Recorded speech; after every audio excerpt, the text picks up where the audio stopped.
واضحين يا جماعة، انتوا كلكم واحد والله العظيم، كلكم واحد. بعدين احنا أفارقة يا جماعة، موضوع عرب وياتون كلام احنا أفارقة،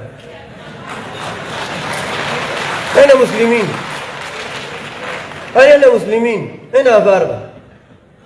ما تطلعونا بقد القفة ساكت، لا لامين في ديل لا لامين في ديل. امسكوا لنا في افريقيتنا دي، امسكوا لنا في اسلامنا ده بيمرقنا. لكن لو دايرين تمشوا تلقوا عرب وياتوا الكلام والفتنه وديل عرب ونوبه وعرب وزرقاء في دارفور والكلام السياسي ده بدخلكم في مشاكل، ومشاكلكم ما بتلحل حل، وما في دول محترف بيكم.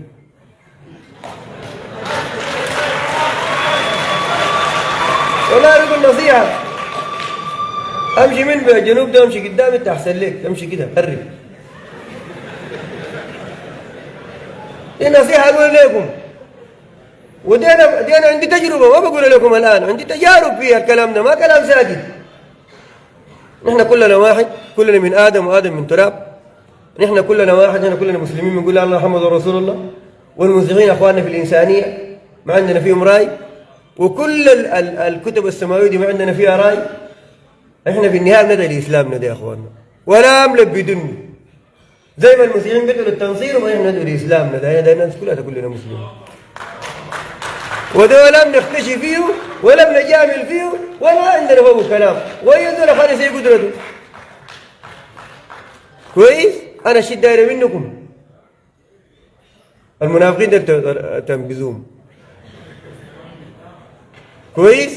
خلونا نفكر صح، نشتغل صح، نمشي صح، بلدنا دي نمرقها. اثنين، في حدث الآن ماشي ما عارف يألفوا ويكذبوا. احنا يا جماعة محل مع التغيير. أنا محل الطبيعي، أنا محمد حمدان ده محل الطبيعي مع التغيير. أنا زول التغيير ده زولي يا إخواننا. حتى الشباب بنبذوا فينا في الشارع ديل، احنا معاهم والله، نقول لكم النصيحة عشان نكون واضحين. لأن السودان ده احنا دايرين نشوفه محله الطبيعي، ده ما محله الطبيعي.